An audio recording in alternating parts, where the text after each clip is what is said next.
case you are about to hear is a cautionary tale of who we should and should not trust. Question. Simply because a person is well known in the community, are they instantly worthy of trust? In 1982, the citizens of Medford, Oregon were a victim of someone who they thought they could trust, simply because the person in question was known as a hometown boy. Should you instantly trust anyone simply because of their ties to the community? My name is Jeff, aka GCurse, and I welcome you to another installment of Black Site Files from Unsolved Mysteries. Today's installment, The Case of Steven Cox. I want to welcome you to this episode, or this installment, I guess you could say, of Black Site Files from Unsolved Mysteries. To those who are unaware, my name is Jeff, and I welcome you to this video. This is a series where we will go to the Unsolved Mysteries wiki, and I will have my secretary, her name is Jasmine. She is uber sexy, by the way, and she will read to us the case of Steven Cox. But before we get to that point, I thought I'd play the case preview from the video itself. Now, remember, we're not going to be watching the full video. This is just a preview, so it can give people an idea of what it is that they can be expecting when the case is being read to them. So here is the video in 3, 2, 1. Okay, so that was the case, or that is the preview of the Steven Cox case. If you want to see the actual full video, I will post the links. I can post the YouTube video up here. That way you can actually see it and you can click on it if you would like. Other than that, yeah, so we're going to get right over to the case reading, or case viewing, I guess you could say, right after these commercials from the 1970s. Crazy Eddie, his prices are insane. Welcome back, ladies and gentlemen. I hope you are all having a great start to your day. If you are new to this series and you like what you're watching, I hope that you'll take the time to click that subscribe button. It means a lot to me that you do. That way you'll also be alerted to more installments of Black Site Files from Unsolved Mysteries if you do like the series, Anyway, this is the portion of the show where I go to the Unsolved Mysteries wiki, and I will have my uber sexy secretary. Try saying that 3 times straight, or without. You know what I'm trying to say. Her name is Jasmine. There it is, Jasmine. Right here. There you go. Oh, I even got it right this time. I pointed this way, and it actually. Okay. Anyway, she will read to us the case of Steven Cox. Now, basically what I use is the, there it goes. I use the read aloud function that's part of the Microsoft Edge browser. And it'll read it to us in a nice feminine voice. That way it sounds like it's Jasmine reading it to us. Just to those who are not aware, this program is not the most stable of programs, so there may be some hiccups. Just so you all know, it isn't like this is like a first time of me doing this. This is actually something I've been doing for a while. It's just that the program has never been fine tuned, I guess you could say. Okay, with that out of the way, I'm actually going to read the opening bio here. So we got Steven Cox. Real name is Steven Daryl Cox. Alias was Stephen Klein. He is wanted for fraud, and he was missing since September 24th of 1984. Okay, then here we have a picture of Stephen, and then right below him was a picture of Eugene Richmond, who was a business partner of Steven Cox. Okay, let's see how this goes. We'll start from here. I'm just going to drag it down to here. And wish me luck, ladies and gentlemen. Wish me luck. Okay. Goodbye.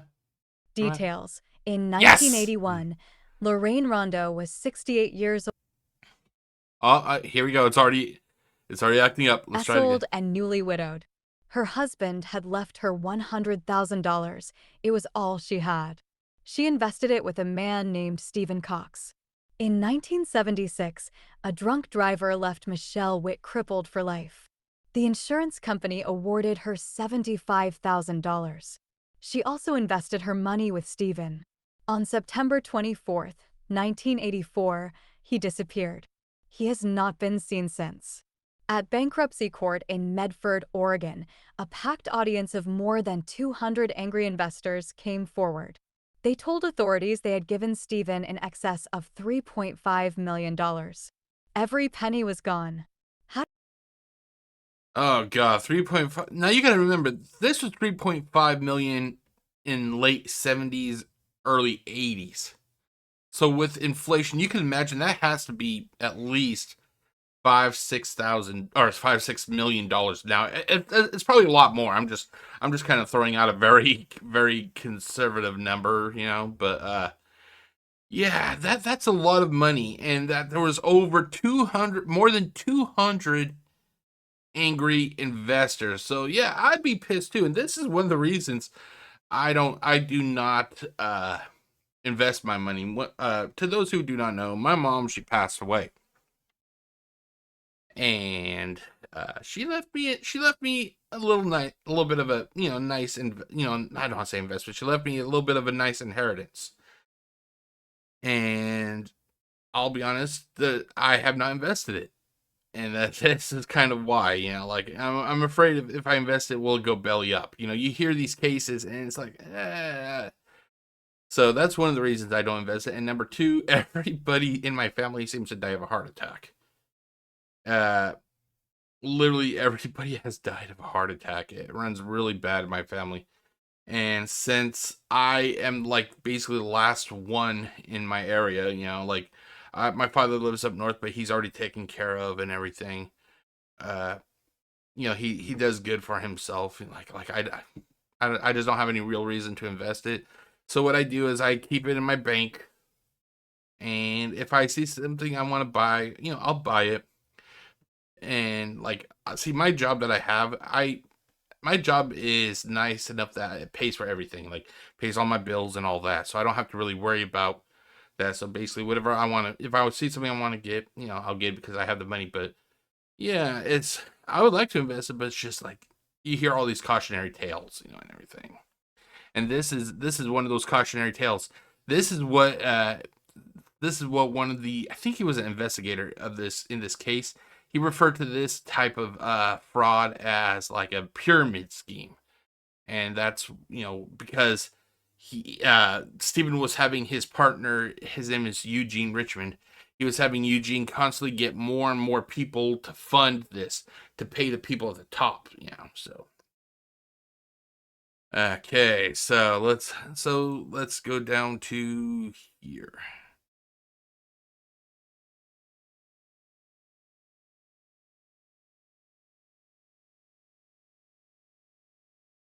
Come on.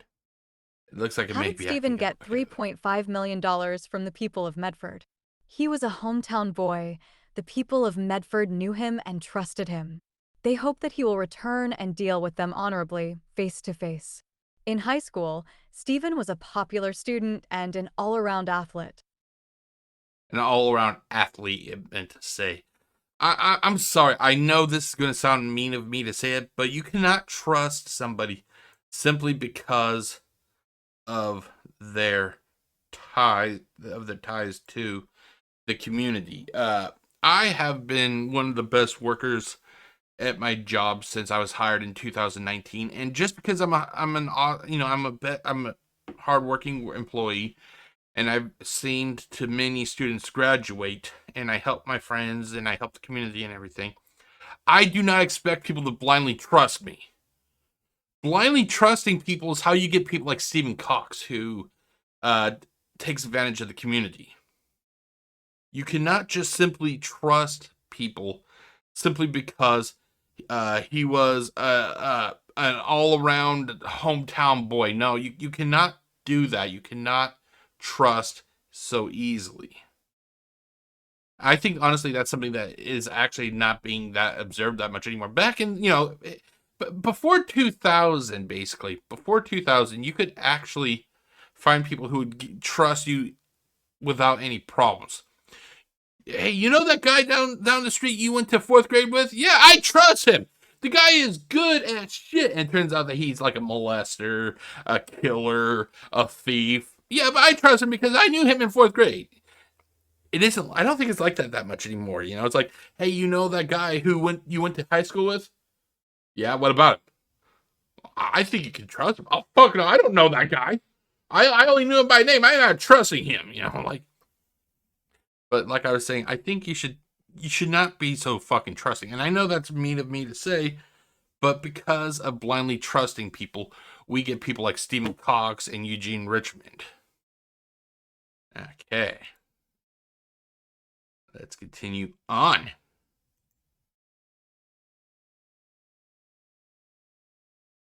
Come on. He was captain of the football team, letterman on the basketball team, and named to Oregon's all-state baseball team. He went to college in Oregon, and after he graduated, married his college sweetheart, Deborah. They settled in Medford. In 1982, he started his own company, SD Cox Investment. Okay, and like you said, like I said, they basically kind of named off all of his achievements while in the community: football, baseball, basketball, whatever. And like I said, you should not just trust somebody because of that. They should do actual stuff. That is record. Like helping people, not just playing sports. Hey, that guy played sports for played basketball for the Portland Trailblazers. We should trust him. Why? Because he played sports? Because he was born in the community that you live in? No. No, what did he actually do to help people?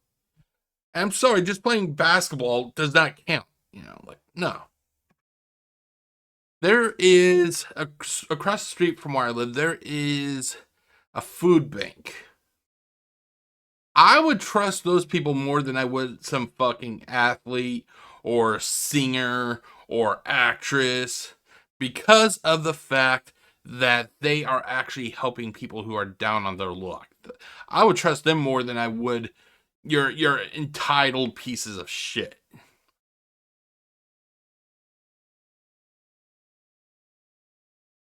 Okay. When he began it, it is believed that his intentions were good. He had had some luck with commodities, with other investments, gold and silver, among other things. Apparently, he really wanted to make money for other people. At the same time, he made money for himself. And she meant to say himself. That's the thing. Ultimately, he was trying to make money for himself. Odds are, I'm not, now it doesn't say here. Let's see here. Where was it? Let's see. He had luck with commodities, with other investments, gold and silver, and among other things. I'm not sure. It doesn't say if those were, if those investments were with other people's money or if that was his money alone. If that was his money alone, yeah, he's going to try to do real good because of the fact that it's his money. He doesn't want to lose his money. However, what I think he possibly could have done was he saw that how he was doing so good with gold and silver and among the other things, that he started thinking, you know what? I'm wondering if I could do this with other people's money, but not help them. I'll invest their money, and if they make money, so be it. They make some money. He still gets his cut, by the way. He would still get his cut. But if they lose their money, fuck it. I'll just fold up shop and I'll leave.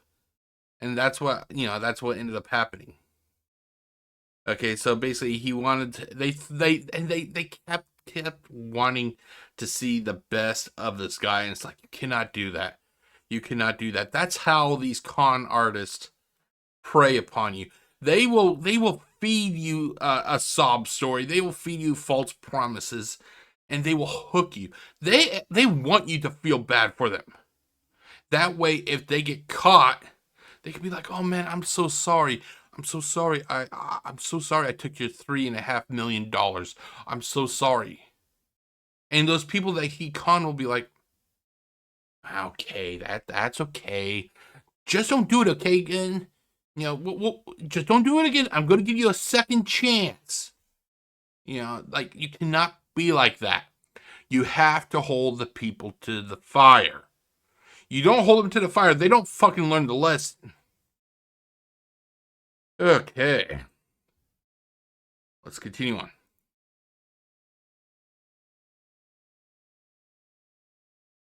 Steven attracted investors by offering a rate of return as high as 25%. That's acting up again. 25%. There was only one catch. In exchange, they received nothing more than his IOU in the form of a promissory note. Michelle needed $1,200 a month to pay for her round-the-clock nursing care. Oops, sorry. Ah, crap. Sorry. That's my bad. Come on. Despite the lack of security, she decided his high return rate was worth the risk. She invested $75,000. For 3.5 years, she got a monthly payment of $1,250. She felt that he knew what he was doing. Okay. See, so that right there, and I'm not sure how investments go. I'm not sure how investments go, so I'm not going to say talk as an expert. But to me, it sounds very suspicious that all they would get is an IOU. I'm not sure how investments work, but to simply get an IOU, I'm not sure if I could actually trust that. And trust me, the movie, oh god, what was that movie called? Dumb and Dumber, which is one of the best comedy movies of the early '90s. Dumb and Dumber basically had Jim Carrey and Jeff Daniels, I think it was. Uh, they were returning a briefcase to a lady. They found out that inside the briefcase was a shit ton of money, and they literally spent the money, and then all they did was put IOU and then the amount of what they were spending it on. I'm sorry, I'm not. I cannot trust people who goes, oh, you're giving me $75,000. Here is an IOU for that 70. I just don't trust. I'm not sure if that is how it normally works or not, but to me it just seems very sketchy. Okay, let's continue on.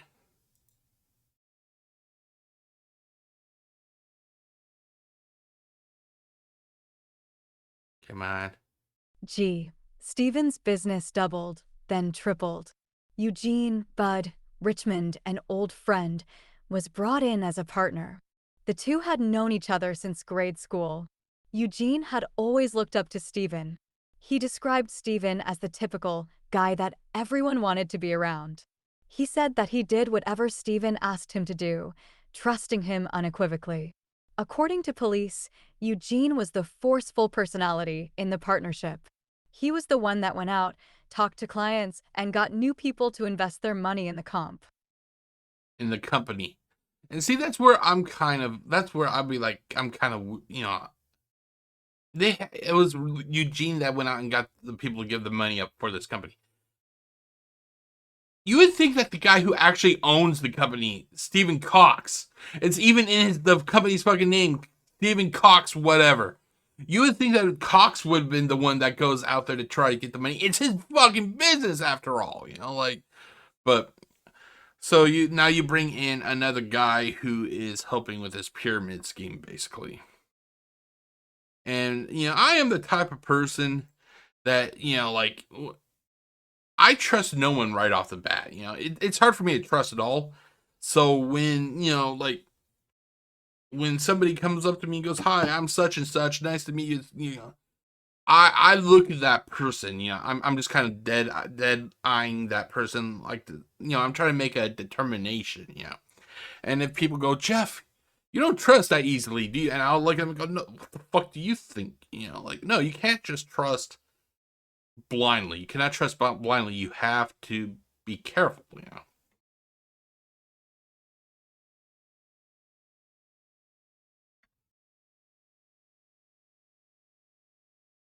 Newark. When Eugene made his sales presentation to Lorraine, she gave him all the money her husband had left her. He claimed that he told every investor that their money was at risk. Investors had asked him what would happen if SD Cox went belly up. He told them that they would lose their money. Lorraine, however, claimed that he never told her that her money was unsafe. He had apparently told her that everything was secured and that if anyone wanted their money back, the company had funds set aside so that they could give them their money. Okay, I believe Lorraine. Yeah, I believe Lorraine more than I do Eugene. I don't think Eugene told her that that that they would lose their money if the company went belly up, because I look at it from like a logic. If I go to you and I say, "Hey, I got this business here. I got this business and I need you to help me get this business off the ground or whatever. I need $75,000. Okay, Jeff. Well, here's 75,000. I'll give you the $75,000. Here, I'm gonna do this. I'm gonna I'll give you the $75, Jeff. But what happens if the company goes belly up? Well, if the company goes belly up, you're gonna fucking lose all your money. You're not going. There's no chance that you're gonna get your money back.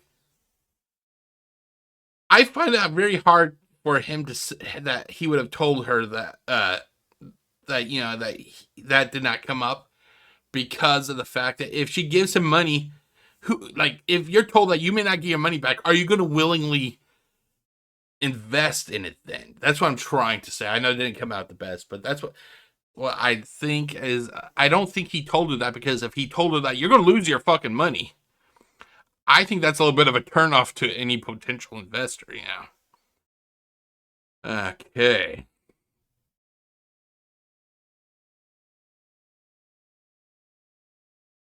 In other words, I don't think Eugene told her that the money would be gone. I don't think he told her that at all.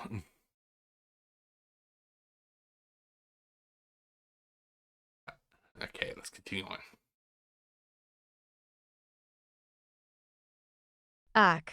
By 1983, SD Cox Investments was flourishing. The firm bought a restaurant, a neighborhood bar, a video arcade, 2 jewelry stores, and an inventory of gems worth hundreds of thousands of dollars. According to Eugene, people became interested in the company and wanted to invest in it because they saw Steven driving fancy cars and spending lots of money. They assumed that he was successful and that they would make money as well. In reality, according to him, Steven was putting up a facade of wealth. He was behind on many payments and starting to lose. Lose money, as the program did not, complete. A con artist losing money? Who the fuck would have thought? Who the fuck would have thought that? That can't be. He can't be losing money. He's an all-around boy. Okay. Damn it. Okay, there you go. Okay, I'm going to take a quick break. I gotta get some more water. My throat is starting to dry, so I'm going to stop recording and then I will be right back. Okay, I am back. Let me take a quick drink. Okay, so basically, our boy Steven, the Stevester, the dudum. He was losing money, and now we're starting to see the downside of everything. Okay, so let's read aloud here.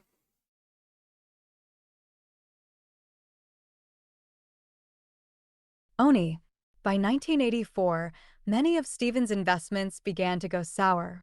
Eugene believes that Steven was not a good businessman. The fuck He you believes say? that Steven made some wrong decisions regarding investments. There was some real estate that was not panning out the way it was supposed to pan out. There was the restaurant that he kept feeding money into. He wanted to hang on to it instead of cutting it off. According to Eugene, he was competitive. He did not want to lose.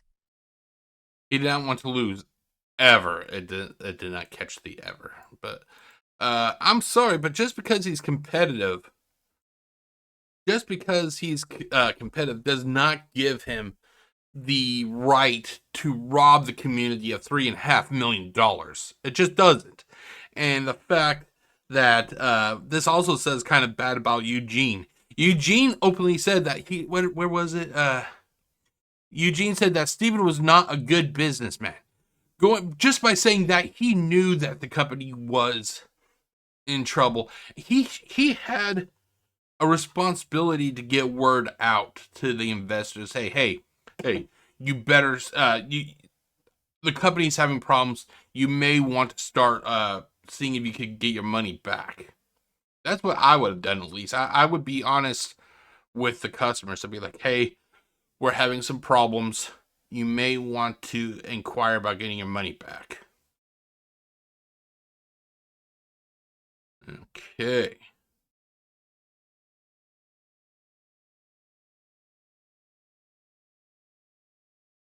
Ever. Sergeant Michael Sweeney believes that Stephen had some luck at the beginning and made some money as a result. But as he continued to pay 22 or 25% interest, he began to run out of money since his investments were failing. As a result, he had to get more and more people involved at the bottom and use their money to pay the interest to his other clients. It was like a pyramid scheme. There was nothing to back up his promises to pay back their money.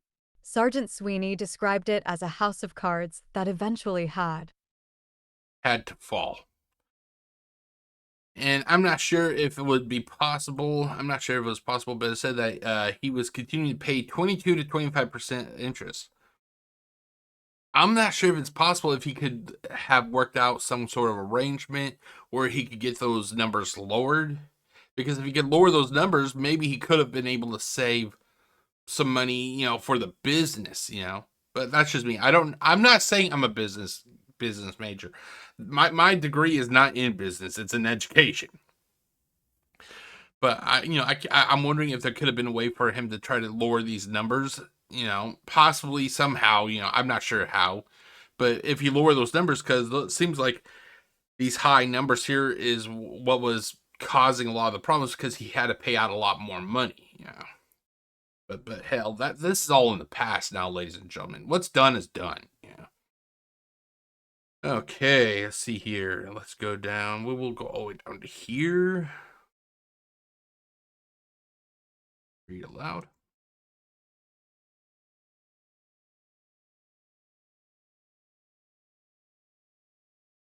Come on. This case first aired on the November 16th, Crap. Hold on. 1988 episode. It was updated on the November. Okay, it acted up. Let's see here. Where was? Okay, I'll try it one more time. If it doesn't work, I will read a little bit of this. So let's actually go down to interest. Let's see if it works any better.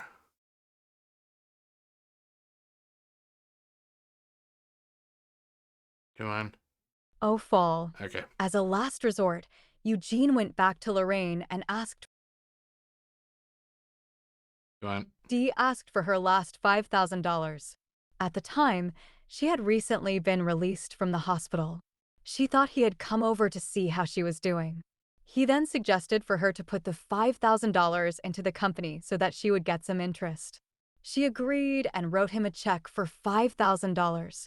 Eugene later claimed that he did not remember asking her to invest the rest of her money.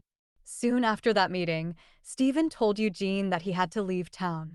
Eugene told him that he did not want to stay behind and have to face all of their investors.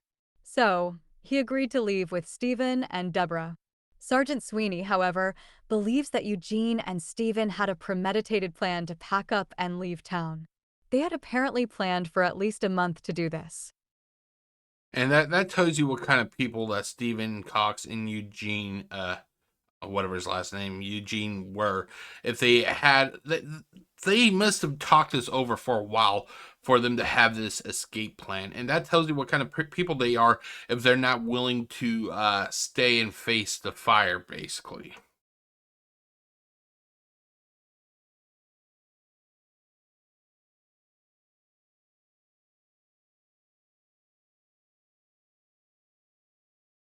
Come on. Do this. On Friday, September 21st, 1984, Wow, really? Come on. 21, 1984, Eugene told his employees that he and Steven would be out of town on business through Monday. That weekend, according to Eugene, Steven cleaned out their office safe, taking over $200,000 in gold, silver, jewelry, and cash. Steven also took their financial records, which were stored on computer disks. He and Deborah emptied their house and packed their belongings into a rented truck. Along with Eugene, they furtively departed Medford on September 24th. Their final destination, Hawaii. Steven, Deborah, and Eugene dropped completely out of sight, and the people of Medford had lost $3.5 million. But the story of the missing Medford millions was not over. The authorities learned that Steven might have disappeared from Medford because he feared for his life. 10 months after the three vanished, leaving nothing but a bankrupt company that owed the people of Medford $3.5 million, the authorities had a surprise visitor. Okay, so this. Wait, where did it go? Here, there's. Okay. So basically, they were not even trying to help fix the company when they went on this trip. They literally lied to their employees. Yeah, we're gonna be back soon. You guys keep working. Yeah, we'll be back. Just keep working. We'll see you all very soon. They had no plans on returning. They were going to leave their workers. They were going to leave their workers there to basically blow in the wind, or fly in the wind, or whatever the correct term is. And we're supposed to feel bad because he was a good guy that was wanting to help people. No, if he was actually a good guy who fell on bad times, he would have stayed and faced the music. I know that now today, today's society, we're supposed to show compassion to everybody, even if they raped, killed, murdered, stolen. We're supposed to show them mercy and show them compassion, show them that they can still be humans. No, the criminals. The criminals. You do not need to show compassion to criminals. Where was Steven Cox's compassion for his victims? Oh, I can tell you where his compassion for the victims were. It was in the back of a U-Haul that they loaded up and fled town with. That's where the compassion was. Okay, let's continue on.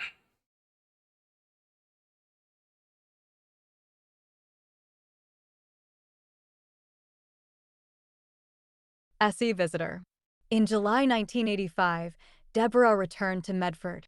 Through her attorney, she agreed to cooperate with the authorities. According to Sergeant Sweeney, she was not actually a wanted fugitive. They just wanted to talk to her about her husband's activities. Within a week, Eugene also wanted to serve. Is that it? Okay, well, basically Eugene wanted to surrender himself. He probably what it probably was probably Eugene ran out of money. He probably ran out of whatever money he had, and then Steven's like, you know what? Fuck you. You're not getting any of my money. And Eugene's like, fine, I don't have any money, so I'm just gonna go and basically turn myself in and throw myself at the feet of the people who I helped steal money from, and hopefully I'll get a reduced sentence. Okay, let's do this. So basically, he was a coward, in other words. He didn't stay to face the music, but by God, he'll come back and beg for leniency. If you can't tell, I don't trust Eugene either, like Eugene, Steven, even Deborah, I don't fucking trust.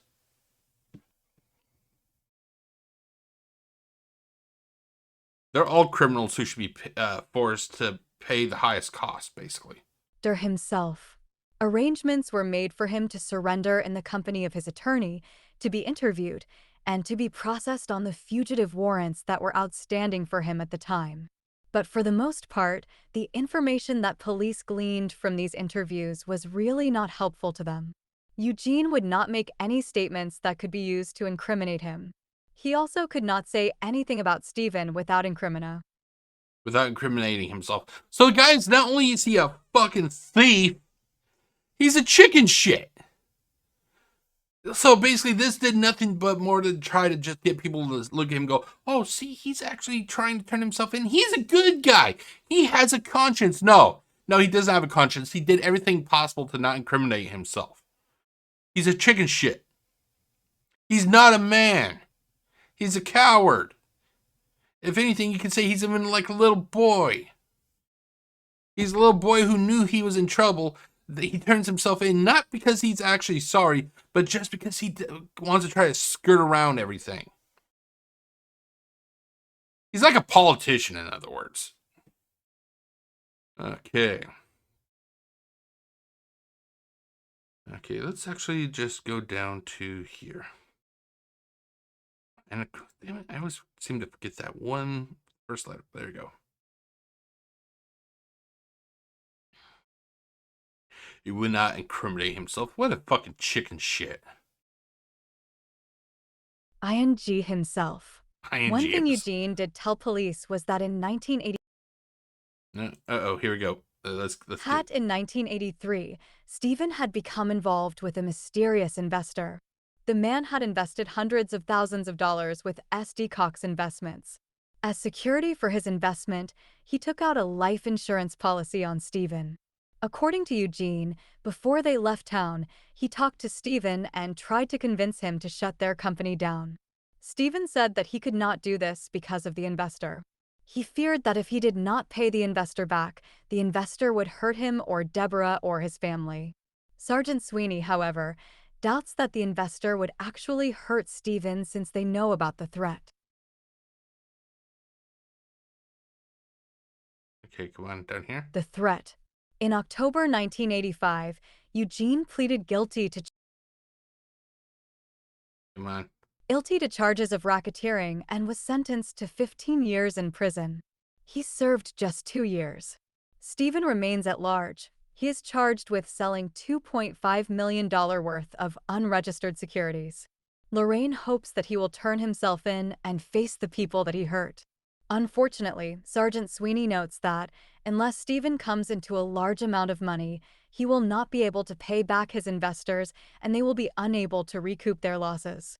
Eugene notes that Steven is the one in prison since he has to remain on the run, and he will remain that way until he turns himself in and faces what he has done. Police believe Steven may be continuing, undaunted, to seek investors for his financial schemes. Okay, so I find that to be a fucking joke when Eugene goes, well, he's technically in prison because he's still on the run. That's grand coming from a guy who turned himself in and basically did almost everything to not incriminate himself. The guy's a chicken shit. He's a chicken shit. If he was right here right now and say it to his face, he is a fucking chicken shit. And then the fact is how much did he get? Let's see here. Let's see here. Hold on, let me pull up the 2 years. Okay, he was ordered to pay. Okay, how much? What was it? Like 50. He was sentenced to 20 years. 20 years in prison. However, he only served 2 years. If this doesn't tell you how fucked up our justice system is, nothing does. These guys stole $3.5 million, and at the worst, he only had to do 2 years of a 20-year sentence. That's not even half of his sentence. How the fuck is that fair to the people of Medford? And I'll tell you, the answer is, it's not. Okay, let's see here. I don't know why I went all the way down. Wait. Who? I thought that was, hold on, 2 years. Oh no, this was Steven. Wait, where was Eugene? Please. Okay, I was reading Steven's. Well, still he had 2 years. Eugene. Okay, I'm sorry, guys. I was reading Steven's sentence. Eugene pleaded guilty to racketeering. 15 years in prison. He still only served 2. That's not even half. Ladies and gentlemen. But as you heard that Steve, well, you'll find out in the. Oh my god! This is why I think the justice system is fucked. You can cross the goddamn. You can jaywalk, get a high sentence in jail, or prison or whatever. I know I'm being a little bit sarcastic. You can jaywalk, get a huge sentence. You can steal $3.5 million and only serve 2 years of a 15 or 20-year sentence, depending on the person.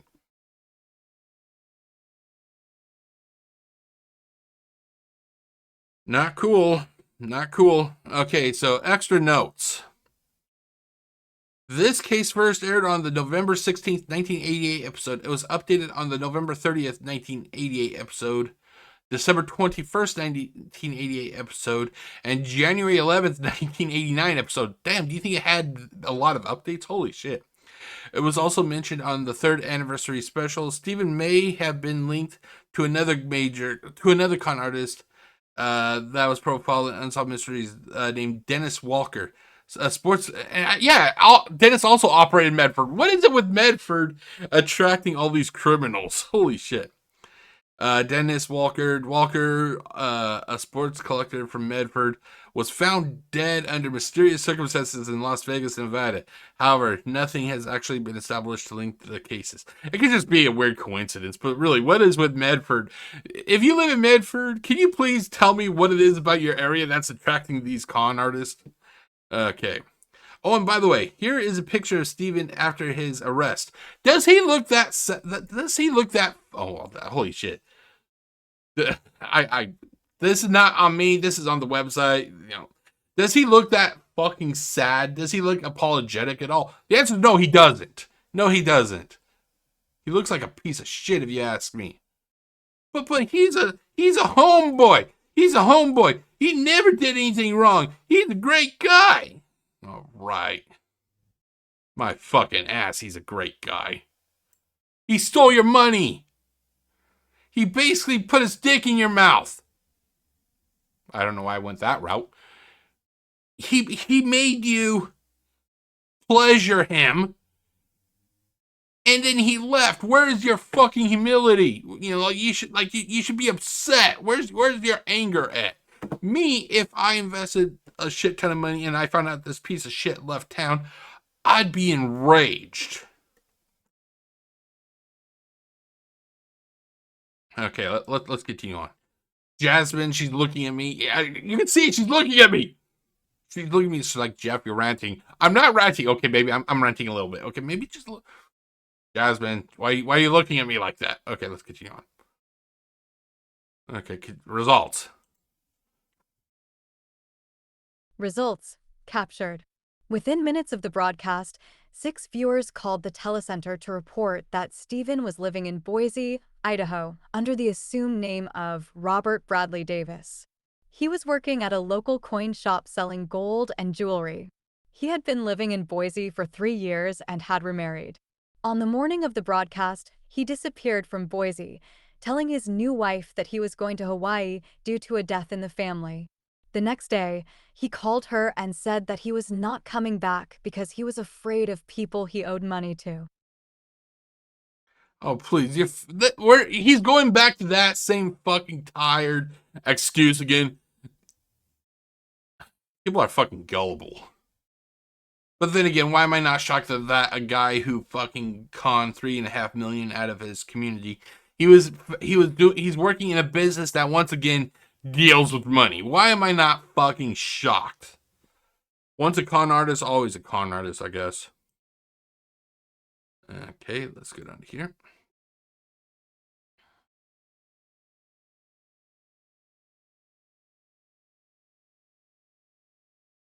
"5 days after Steven fled from Boise, he checked into the Lake Mead Lodge Motel. He registered under the name John Strauss and listed an Arizona address. Motel manager Edna Reed remembered that he was not a normal guest. He stayed in his room all day long, only leaving at night. She noticed that the license plates on his car were not the same as what he had put down on his registration card. That made her suspicious, but there was nothing she could do at the time. 2 weeks later, Edna made a startling discovery. While making her rounds, she noticed Strauss taking his trash out.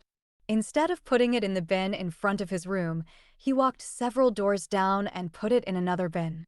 When she went to empty the trash out of that bin, she found a crumpled-up letter.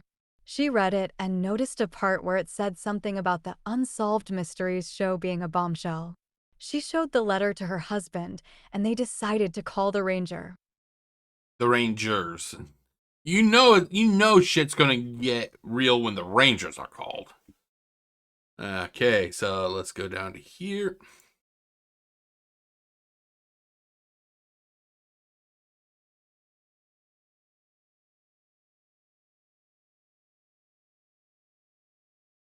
Lakemead Park Rangers immediately ran a computer check and discovered that Strauss' car belonged to someone other than John Strauss. The On the fuck? morning of December 14th, 1988, they began to look for Strauss by going to the Lakemead Lodge to see if they could determine who he really was.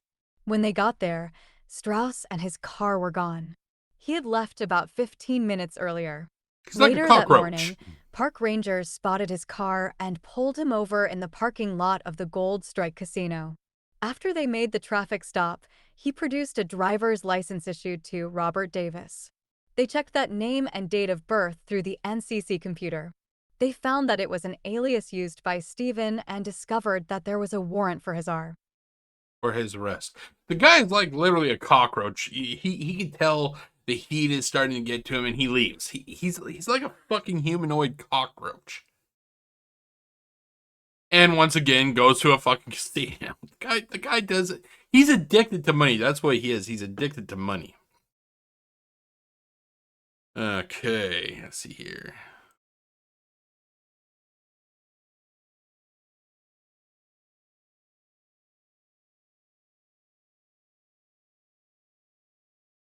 Park rangers then placed Steven under arrest. During a search of his car, Ah, fuck. Hold on. Medford No. Back up here. his car, they uncovered a small fortune. In the passenger compartment and the trunk, they found suitcases and other luggage-type bags filled with jewelry, rings, necklaces, collector-type baseball cards, gold coins, and silver coins. It is believed that some of these items were the ones taken by Steven from his office safe. On December 20th, 1988, Steven was extradited back to Oregon to face 4 counts of selling unregistered securities. He later pleaded guilty to racketeering and fraud. He was sentenced to 20 years in prison. He was also ordered to pay his investors nearly $3 million in restitution. He was released on parole after serving just 2 years and returned to Boise. In October 2005, he was arrested again in Garden City, Idaho, on charges of grand theft, forgery, computer crime, and parole violation. In December 2013, he was again released from prison. Sadly, in 2000, Michelle Witt passed away at the age of 42. Oh my god, she actually passed away at the age that I am now. Holy shit. That's sad. Oh my god, this fucking justice system. You would think that he would have been smart enough to not fucking get in trouble. You're 20 years, gets out in 2. He moves away to Boise, and then he was arrested again in Garden City, Idaho, and charged with grand theft, forgery, computer crimes, and parole violation. And once again, 2013, he was released from prison. What is wrong with this justice system, dude? This justice system is fucked. It's fucked. That's not even an opinion. That's goddamn fact.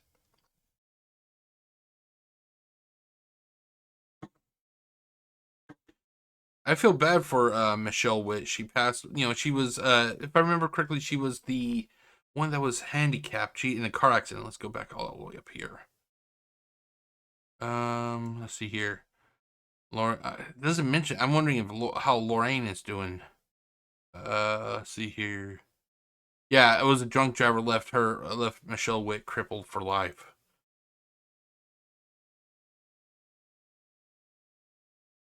Ugh. Okay, let's go down here. Okay, I'm just seeing if there's a find a grave, and there is not. Let's see here. I'm going to just do a quick search to see if there is a Michelle Witt. Let's see here. On find a grave. Sometimes they do not put in the links, so that means you'll have to do a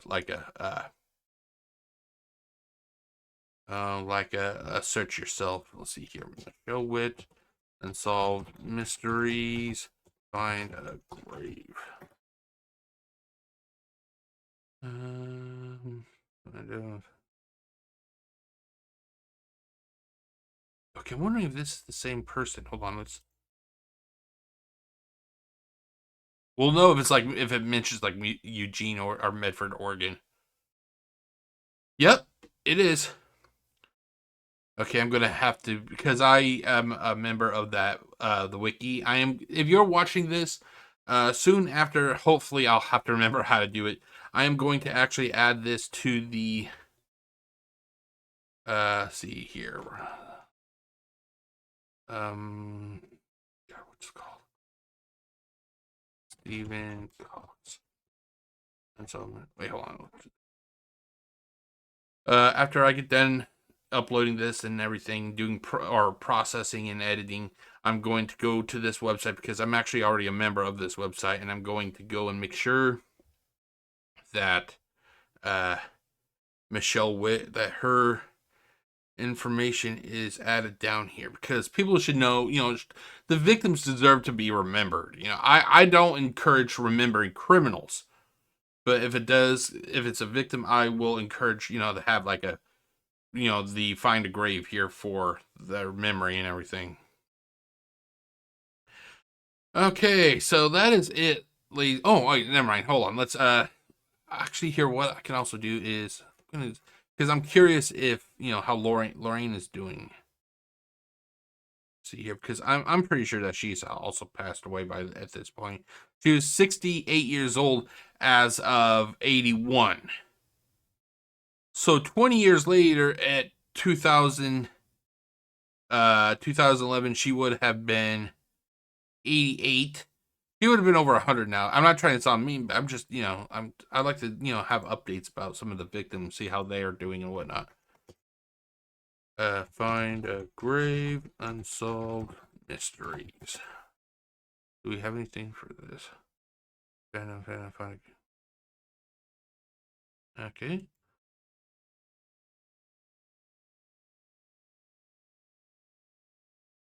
Okay, and here, yep, this is it. Hold on, let's see here.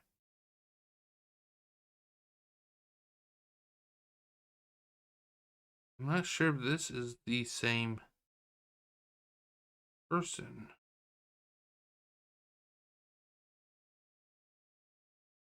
Not sure.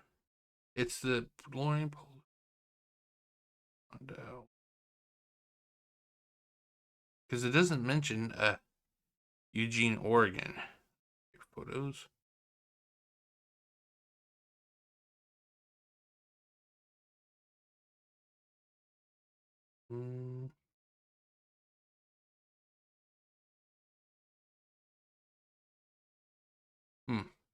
Okay, I'm not sure. I'm not sure if I'm going to put this Lorraine down, because I cannot recall. I cannot tell if it is her or not.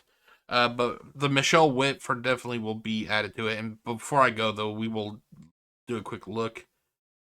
And sadly, there is no real information here. Okay, so she was born November 25th, 1957. She passed away August 7th, 2000 at the age of 42. And her burial was at Scenic Hills Memorial Park in Ashland, Jackson County, Oregon, USA. Okay, so that is it. I want to say thank you to Jasmine for joining us today. And when I return, it will be with my final thoughts, so stay tuned, and I'll be right back. In 1931, Texaco developed a new gasoline for emergency vehicles called Fire Chief. Not just for fire engines, but family cars, too. In 1941, Texaco helped create a fuel refining process for the national defense. Today, Texaco is one of the country's largest suppliers of aviation fuel. And for tomorrow, one of the things we're working on is turning plentiful coal into clean-burning gas to help bring you the energy you need.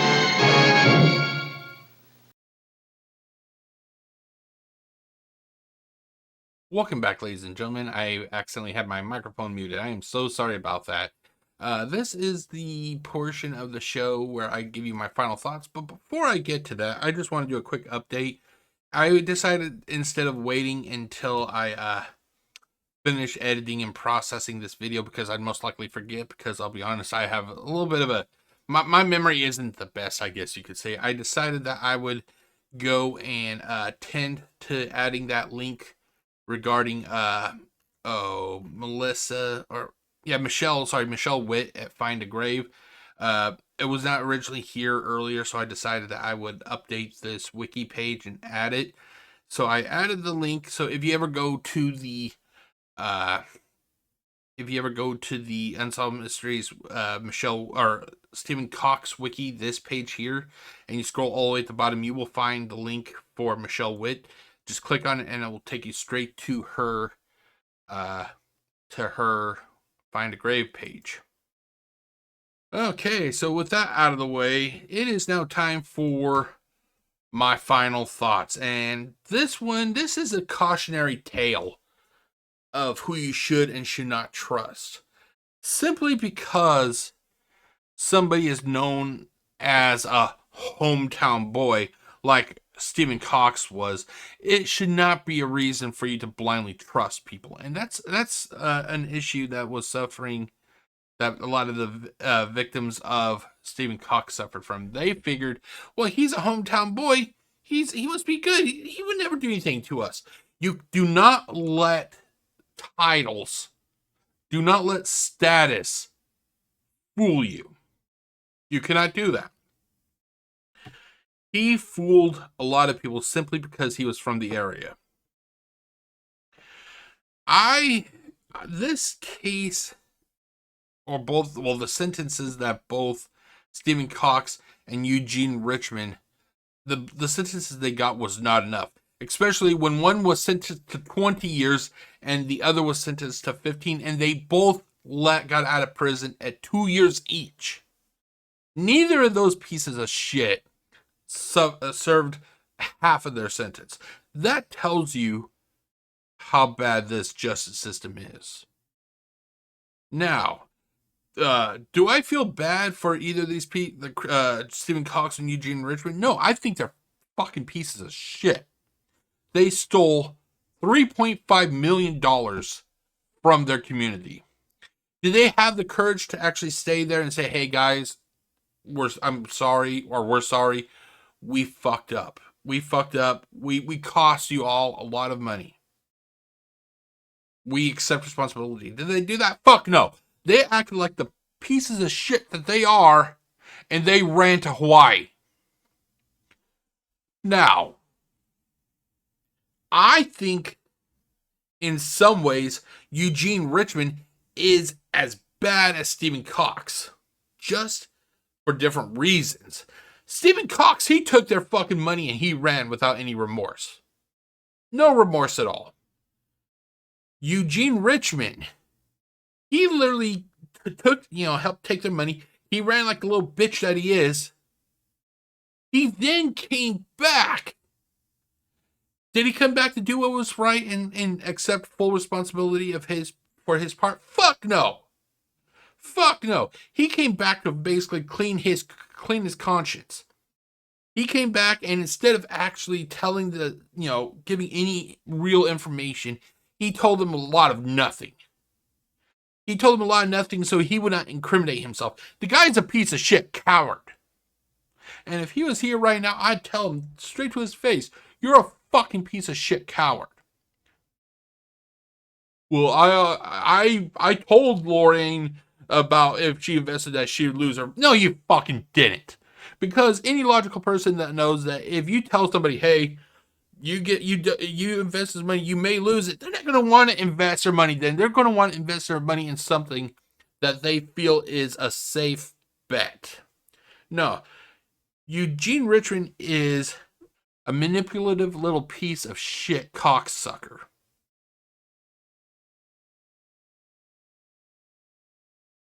And honestly, I also don't feel bad for Steven's wife, Deborah, because she was in on it. The three of them knew what they're going to fucking do. They knew what they're going to fucking do. Eugene and Deborah basically turned themselves in to save their own back, the skin on their own back. I don't feel bad about them at all. In fact, they should be forced to serve. Well, Eugene should be forced to serve his 15 years. Steven should be forced to face his 20 years. And then they should try Deborah because she was an accomplice. We all know she was. But yeah, justice was not carried out at all by the end of this case. There was no justice. And to top it off, the victims of Medford are out of their money. No justice, ladies and gentlemen. There was no justice at all. But that is it, ladies and gentlemen. That was my final thoughts. Before I conclude this video, I want to give the preview for the next installment of Black Site Files from Unsolved Mysteries. This is actually a very sad case. This involves a girl, I think her name is Barbara Jean. She was 4 years old, if I remember correctly, and she was brutally murdered. Now, here's the preview, but keep in mind, this is not an official preview. I actually had to take a small clip from the case itself, because there was no preview or anything. And I had to kind of trim it down to a small amount just to avoid possibly having YouTube get on my ass about it. So here is that preview. And I'm sorry about how abrupt that was. I didn't want to risk it being too long. But yeah, so the next installment of Black Site Files from Unsolved Mysteries will be a rather sad case. And, so I just want to let everybody know. That is it, ladies and gentlemen. I hope you have enjoyed this video. As always, if you have... Hold on. There you go. As always, if you have enjoyed it, which I hope that you did... Come on. I thought I had this all set up. Apparently I didn't. My bad. Feel free to click on that subscribe button. That will, it's just a little action for you, but it helps me a lot. Lets me know what people like and do not like. And you'll be alerted when I release new content. But that is it, ladies and gentlemen. I will see you next time. My name is Jeff, aka GCurse. Wishing you all a great day. Stay safe, everybody. Peace out.